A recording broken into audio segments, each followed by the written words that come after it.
We're joined now by political analyst Levy Ndou. Mr. Ndou, good evening to you. Thanks for your time. I mean, looking at just where we are this moment in time, including the picture that we have coming out of the conference, if you didn't know the context, one would think everything has been smooth sailing over the course of this weekend. It's been anything but, and yet, in some way, the ANC has been able to redeem the day in as far as this conference is concerned. Evening, Kathy. Good evening to the viewers at home. Indeed, I think this is one conference that has been quite very difficult, especially to the organizers and those that have been deployed there from the national office. This conference has been postponed for some time, and also at the same time, when conference was sitting, there were court proceedings that were intended to interdict the conference. And the same conference had to take many hours, beyond 30 hours, in dealing with matters relating to credentials.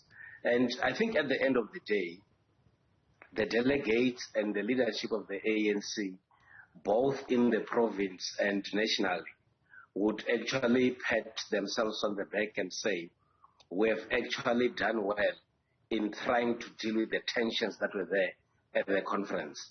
These tensions were very much evident, and that is why the different groupings could not even come together to have a discussion, maybe to match the contenders so that they would actually avoid what has actually happened. But it is in the nature of politics that politicians are ambitious.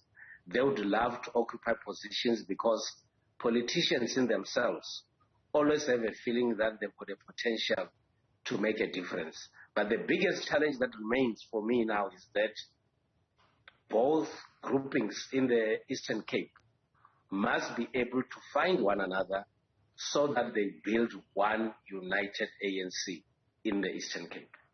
The issue of unity has been more of a fallacy than a reality in an organization like the ANC. The president of the party speaking on it tonight saying that, differences must melt away and disappear. These differences must collapse now that conference has an outcome. Is it as easy as that? Is it not wishful thinking? I think it depends on what is at stake and the degree of maturity that some would have. Because I think it's important to note that contestation should be seen as a normal democratic exercise. And when you decide to contest, you should also bear in mind that there are two possibilities. One is to make it or not to make it, because you cannot have two winners in a contest. So I think it is up to those that have won the conference and also those that did not make it to be able to come together and say the contestation was an internal a process of the ANC, but at the end of the day, we should then be able to move forward in the same organization. But one is also impressed by the statements that have been made by both Oscar Mabuayne and Madikizela to say that they are prepared to work together. Madikizela is also saying that he supports the current leadership, and those who would want to dare to go to courts in order to challenge this conference should actually not do that in his name. I think the challenge that is left now is how then do they try their best to move forward.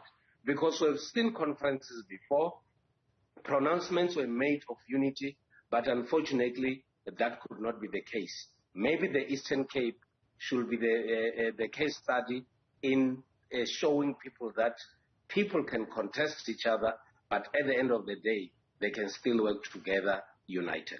Levy Ndou is a political analyst. Let me thank you for your time tonight.